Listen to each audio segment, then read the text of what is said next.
Salatu wassalamu ala syafil anbiya'i wal mursalin Nabiyina Muhammadin wa ala alihi wa sahbihi ajma'in. Assalamualaikum warahmatullahi wabarakatuh. Inshallah alam al-jin wa syayatin. So, ito na nga yung iba't ibang mga pagkakataon na pwedeng magpakupkup ang tao. Marapat na magpakupkup ang tao kay Allah laban kay Satanas.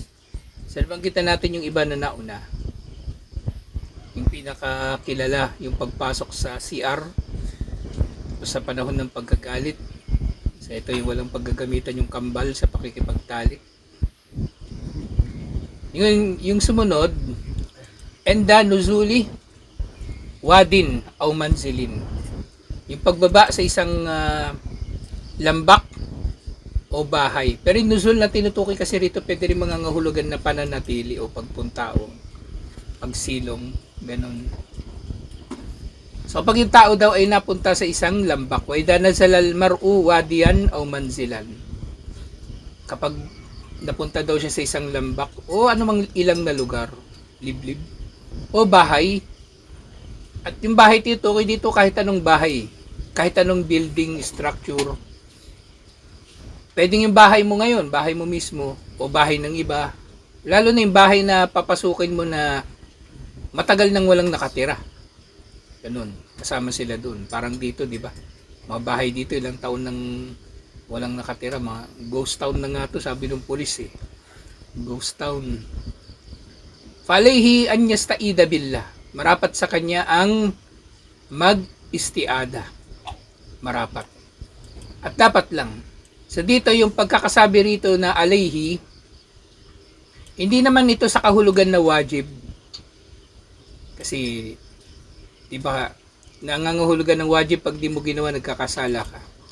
Pero marapat na gawin, fa'alayhi, marapat sa kanya na mag-istiada kasi nga bilang proteksyon laban sa kung anumang demonyo na naroroon. At maaring meron ng demonyo na naroroon. Kasi maaring mangyayari na yung isang bahay, titirahan talaga ng demonyo. Bahay na abandonado Kasi tinatambayan ng mga halimbawa, mga pusa. Tapos doon sila dumudumi, doon sila umiihi. Yun yung gusto ng mga demonyo, yung mga maruming mga lugar. Kaya dito yung mga pusa na iniwan ni Torno. Yan, sila na yung mga nagkakalat dito ng dumi. Yan dyan yung katabi ni Sister Host na. Grabe dyan. Malingasaw dyan pagka tuwing napapadaan ako dyan. Matindi yung amoy dyan.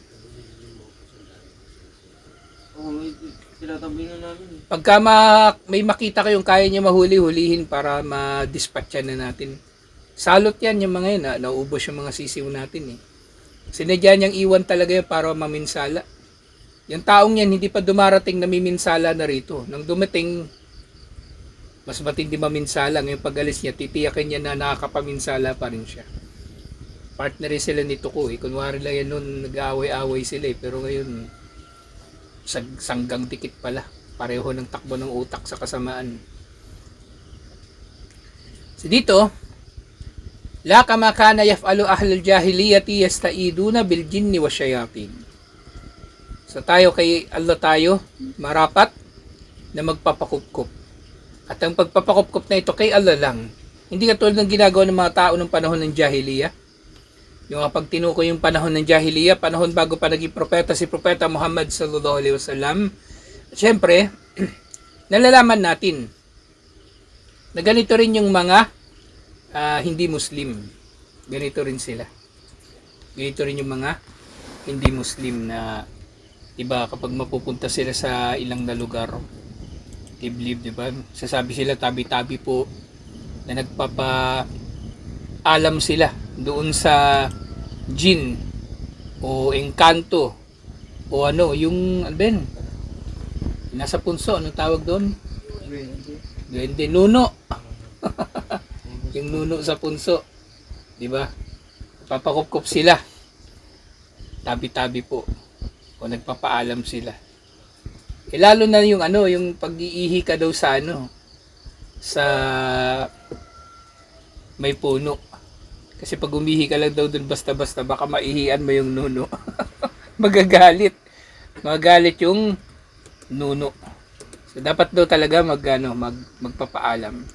Yung nga doon sa libro ni Isabelo de los Reyes, yung El Folklore Filipino. Ang dami doon, mula Visayas hanggang Mindanao. Nakakategorize kasi yun eh. So dito yung mga Ilocano, marami silang kahit dito, marami silang mga pamahiin tungkol sa mga bagay na yan. At actually,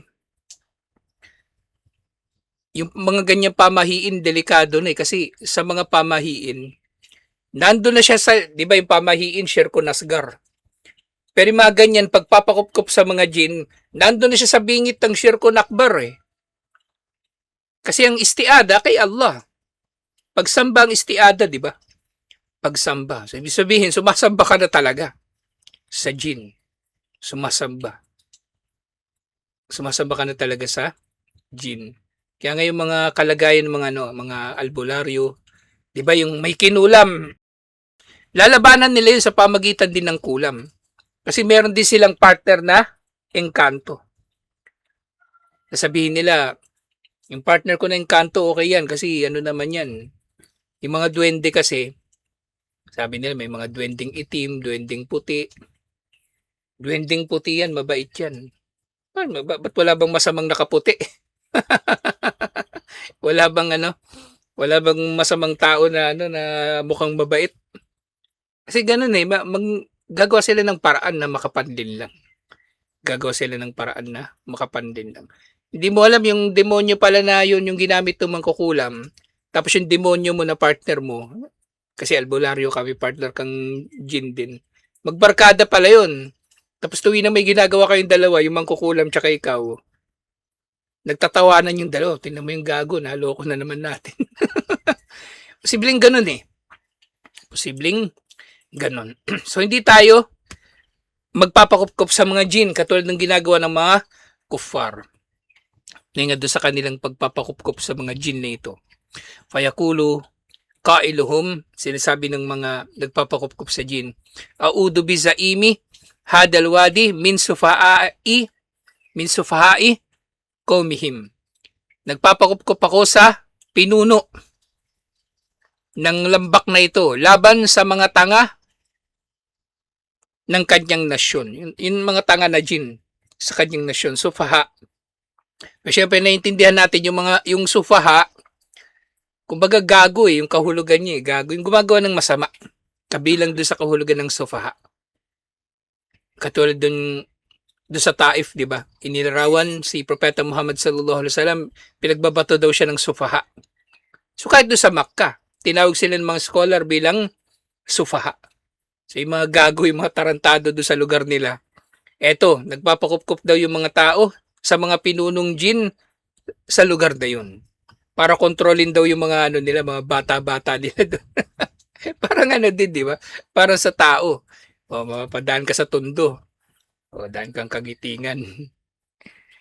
Babati ka muna doon sa mayor. Mayor o sino man siga-siga doon bago ka dumaan. Parang ganun. Ganun ginawa nilang trato sa mga jin, sa mga engkanto. Fakanat al-akibatu anistakbaratil jin wa adathum. Dahil dito, yung mga jin, yung mayabang lalo. Kasi tingnan nyo, sinasamba na ako ng mga tao. At dahil dito, lalo silang pinipinsala. Lalo silang pinipinsalan. Lalo silang pinaglalaruan. Lalo silang pinaglalaruan. Kasi nakikita ng jin, may epekto yung ginagawa niya eh. May epekto. At nakakamit niya yung kanyang kumbaga, layunin. Yung bulabugin yung mga tao, takutin yung mga tao. At ito, ultimately, mapasamba yung mga tao sa kanya. Ito mga ito, hindi sila nagsusujud sa jin. Hindi sila nagpapatira pa sa engkanto. Hindi sila umaabot pa doon sa antas na magkakatay sila ng hayop para doon sa engkanto para hindi sila pinsalain. Pero dito pa lang sa istiada nila sa jin, di pagsamba na, shirk na. Shirk na talaga. Kasi yun nga ang problema sa mga tao. Akala nila yung pagsamba sa mga Diyos-Diyosan, pagsamba sa rebulto, pagsamba sa mga engkanto, demonyo, sa pagpapatira pa lang. Pero hindi, marami. maraming mga gawaing pagsamba na dapat nga kay Allah lang pero inilalaan nila sa iba. Inilalaan nila sa iba. Yung nga yung mga mangkukulam, di ba? Hayagan, nagkakatay sila ng hayop, inaalay doon sa kanilang mga partner na demonyo. Pero to salita lang, istiada. Pero shirk na talaga ito. Shirk na talaga ito. Kaya nga, maaring ano na eh. Kumbaga, nasa bingit na eh, ng shirk. Kasi nagpapakup-kup ka na doon sa mga demonyo. At lalo silang nagmamalaki, lalo silang yumayabang kasi tumatalab yung mga gusto nila. Samantalang kung yun nga, hindi sila papansinin ng mga tao. Yung nga sabi-sabi nun eh, hindi pa ako Muslim. Kapag may nagpakita raw sa yung engkanto, wala kang kailangan gawin eh. Pinakamaganda, wag mong papansinin. Wag mong papansinin. Kasi kapag nagpatakot ka, lalo ka nung tatakutin. Huwag mong papansinin. Parang yung mga ano din, di ba? Yung mga nangaasar. Di ba? Pag pinapansin mo yun, lalong matutuwa yun. Hindi mo sila masisindak eh, yung pagbabantaan mo. Hindi sila basta-basta masisindak. Huwag mong pansinin. Hindi mo mas mababad trip yun. Baka takihin pa sa puso yun. Mas stroke.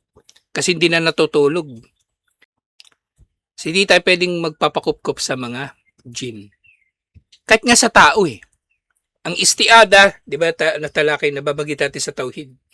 Yung istiada at yung istigatha, itong dalawa na ito, pareho siyang paghingi ng tulong eh. Istiada, paghingi ng pagpapakup-kup. Istigata, paghingi ng saklolo. Ang istiada kay Allah lang talaga. Kay Allah. Kasi Allah lang yung may control sa lahat ng bagay. Ngayon, pwede ba yung tao magpapakup-kup sa tao? Pwede, doon sa mga bagay na meron siyang kakayanan dito na gawin. Pulis, parang si Auntie Claire, di ba? Dinumog siya yung mga tao sa Canada. Nagtago sa likod ng pulis. Yun, ganun. Pwede. Ganun din naman sa istigasa. So, hingi ka ng saklolo, pero may kondisyon eh. Mahigpit ang kondisyon sa istigasa. Pwede kang humingi ng saklolo sa tao. Pero dapat yung tao na yun buhay at personal mong nakakausap. Ibig sabihin, kausap mo ngayon, kaharap mo, o sinusulatan mo, may komunikasyon kayo. Okay, kausap mo sa cellphone, sa telepono. Kung walang ganon, hindi pwede. Bawa, di ba? Nalulunod ka na, tapos tinawag mo yung nanay mo. Nanay, tulungan mo ako, nalulunod ako. O shirk yun. Shirk yun. Yung nga lang, maaaring mangyayari din sa ganung mga pagkakataon yung tao sa sobrang takot, hindi na siya nakakapag-isip ng maayos. Diba? Ano yung mapapaumanhinan kaya yun? O, diba? Wala siyang intensyon eh. Wala siyang intensyon. Katulad din dong diba? Yung nawala yung camel. Tapos nakita niya yung camel niya, diba? Tungtuwa siya, sabi niya. Wallah, ikaw ay aking alipin at ako ngayong Panginoon. Diba? Sa mga ganun pagkakataon, maaring hindi sila tutuusin. Pero malinaw na yun ay shirk. Yung hihingi ka ng tulong. Hihingi ka ng tulong o magpapasaklolo ka sa tao na hindi mo naman kausap. O patay na. O buhay nga pero wala naman nga, hindi mo kausap, nasa ibang lugar. At hindi ka niya naririnig pero siya yung tinatawag mo. Siya yung tinatawag mo. Kaya yung mga kanta-kanta, yun eh. Magiging shirk yung mensahe ng marami doon kasi di ba yung mga kumakanta ng mga love song lalo na yung mga malulungkot. Tinatawag nila yung mga minamahal nila na hindi naman nila kausap. Di ba? O bandang huli, yun nga, magiging pinto ng shirk. Magiging pinto ng shirk. Kasi yung mayabang lalo yung mga demonyo. Kapag yung mga tao yung natatakot sa kanila, doon pa lang yayabang na sila. O, tinan mo yung gago. O, sasabihin ng demonyo. O, tinan mo yung gago. Ayaw na dumaan dito. Natakot na. O, tinan mo yung gago. Pag dumadaan dito, binabaligtad yung t-shirt. Natatakot na. Maligaw. Alala ko na naman yung nabalita nung isang buwan yun eh. Hindi pa rin natatagpuan yung naligaw, nawawala doon sa Mindanao. Na Jessica Soho pa nga yun eh. Walang bakas kung saan napunta. Walang bakas. Yung nga lang, sabi nila baka nga naggala-gala tapos nahulog Nahulog sa bangin, hindi na matagpuan. Yung bundok na yun, isa yun sa mga kalatungan sa bukid nun. Isa yun sa pinakamataas na mga bundok sa Mindanao. Kasi may serye ng mga bundok dun, konektado yung mga yun, yung Mount Apo, Matutum, Kalatungan. Parang Cordillera din. Magkakarugtong yun. Doon sila sa isang bundok. Doon nawala yun, yung bata. Wala na, hindi na nakita hanggang ngayon, walang balita. Si mga jin, kapag nakikita nila yung mga tao na tatakot sa kanila, tuwang-tuwa itong mga jin, itong mga shaitan. Lalo na kung sinasamba na nga sila.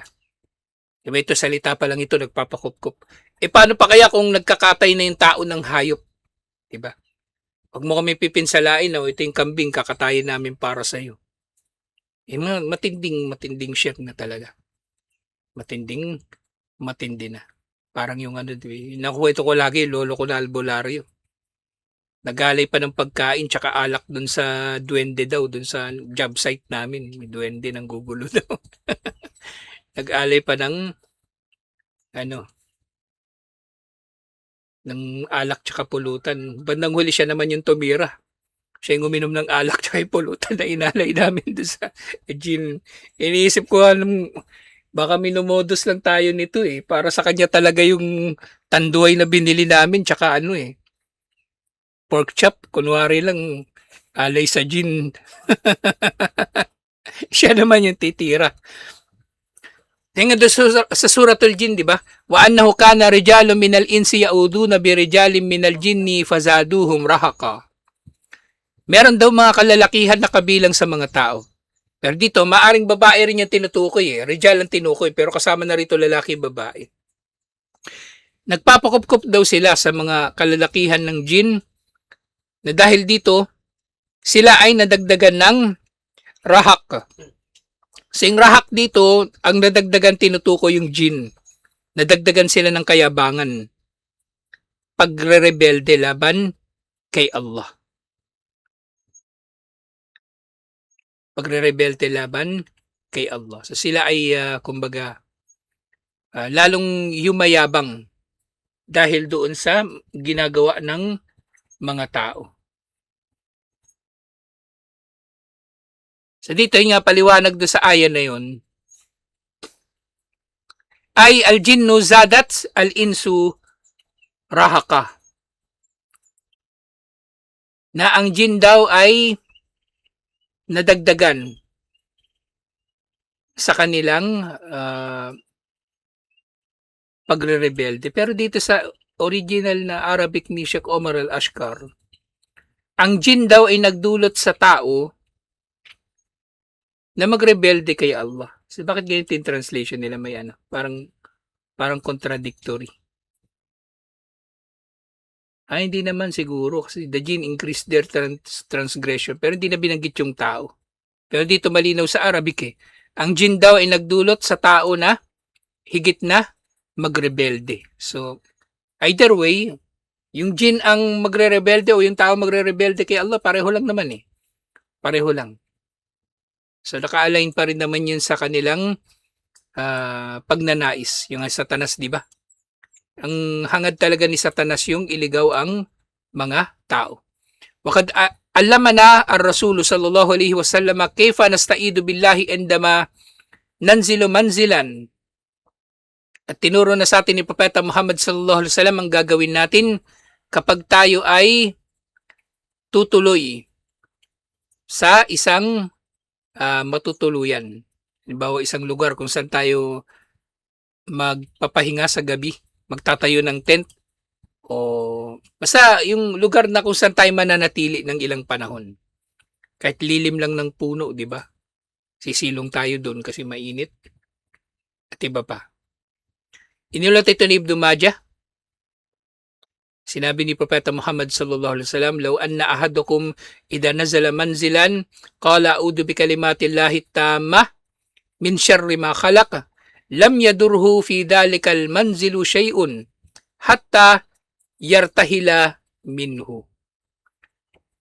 Na kung ang sino man sa inyo ay tutuloy sa anumang matutuluyan, kasi tinutuloy kasi dito na nazala, hindi yung bumaba lang paano yung kung yung tutuloyan mo, packet pala.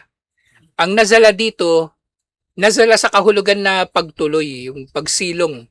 Yung ngay nuzul. Yung nuzul, pagsilong. Sino man sa inyo ang sisilong o tutuloy sa anumang lugar, anumang bahay, kuweba, puno, basta kahit ano. Kasi pwedeng hindi naman bahay yung tinutukoy din dito. O mapapadaan siya doon o ano paman. Ang sabihin niya, audu bi kalimatillahit tama. Sa iba pa nga ulat, tamat, plural. Nagpapakupkup ako sa mga salita ni Allah na perpekto. Min syarri ma khalaqa. Laban sa kasamaan ng kanyang mga nilikha. Masamang dulot ng kanyang mga nilikha. Tao, hayop, di ba, mabangis na hayop, o tao na tulisan, o jin na demonyo. Di ba, lahat yun, kay Allah tayo, magpapakupkup. Kay Allah. Kapag ginawa niya yun, lam yadurrahu fi dalikal manzil shay'un. Kapag ginawa niya yun, hindi siya mapipinsala ng anumang bagay sa lugar na yun. Hatta yartahila minhu, hanggang sa maglakbay siyang muli palayo sa lugar na yun. Hanggang sa magpatuloy siya sa kanyang pagbiyahe. Alhamdulillah. So ito yung pagpapakupkup kay Allah sa pagtuloy natin o pananatili sa anumang lugar. Actually, kahit sa bahay, bahay nating sarili, di ba? Pinakamainam tuwing pagpasok mo, sasabihin mo, Bismillah. Tapos pag labas noon, marami pang iba't ibang mga alkar ang pwede nating sambitin, inshallah, sa pag-alis natin ng bahay. Alhamdulillah, na makikita natin dito yung pagiging seryoso ng Muslim sa kanyang relihiyon. Ay ngayon kanyang relihiyon, siya sa katuparan niya sa lahat ng bahagi ng kanyang buhay. Ang relihiyon natin, ang Islam, hindi lang ito sinasakatuparan sa masjid, di ba? Tulad ng mga kuffar, simbahan lang sila may relihiyon Pero paglabas ng simbahan, wala na. So tayo, sa lahat ng lugar, sa lahat ng panahon, inshallah, ay magpakupkup tayo kay Allah. At panghuli ngayong araw, inshallah, yung pagpapakupkup kay Allah and the simai nahikil himar. Kapag narinig daw natin yung tunog ng donkey, yung tawag nila doon sa Tagalog, yung halinghing nung donkey, o basta anumang hayop na katulad noon, ganun yung tawag sa tunog nila. At dito sinabi ni Propeta Muhammad sallallahu alaihi wasallam, idha nahikal himaru fata'awwadu billahi minash shaitanir rajim. Kapag narinig niyo raw yung tunog ng donkey, magpakupkup kayo kay Allah laban sa satanas na isinumpa. So dito may karagdagang binabanggit dito. Iniulat ito ni Imam At-Tabarani. Wa qad akhbarana ar-Rasul sallallahu alaihi wasallam anna al-himara idha nahika fa innahu yakunu qad ra'a shaytanan. Na ang dahilan daw kasi nito, lalo na kapag gabi, ito raw ay nakakita ng demonyo. Nakita raw ang donkey ng demonyo, kaya meron siyang tunog na ganito. Alhamdulillah. So, kayo din, meron din pa mga hadith, di ba? Yung aso, kapag makakita ng demonyo, ito ay umaalulong din. O, kumbaga, kumakahol. Kasi maaaring nakikita nila, hindi natin nakikita. Naamoy nila, hindi natin naamoy. Naririnig nila, hindi natin naririnig. Kasi iba yung senses ng aso Actually, yung aso, limitado yung kanyang kung sa kulay. Iba yung, konti lang yung kulay na nakikita ng aso. Konti lang. Hindi katulad ng tao. Pero kung sa talas, maaaring matindi rin yung paningin ng aso. Iba pang bahagi ng spectrum ng liwanag yung kanyang nakikita. Kaya merong katotohanan sa mga hadith na ito. Ganito. Na, al-ghaib siya. Pero hindi malayo na maunawaan natin. Kasi napagtibay na ng mga scientists na yung mga hayop ay merong kakaibang mga senses, alhamdulillah, na maaring mas matindi pa sa tao. Sa tutuloy ito inshallah. Yung sumunod na bahagi na ng pagpapakupkop ay ang pagpapakupkop kay Allah bago pa bumasa ng Quran. Pagbasa ng Quran, yung pagbasa sa mushaf, o pag-recite mula sa pangmemorya, o bago magsala. At iba pang mga bagay, alhamdulillah. Sa tutuloy ito inshallah. Assalamualaikum warahmatullahi wabarakatuh.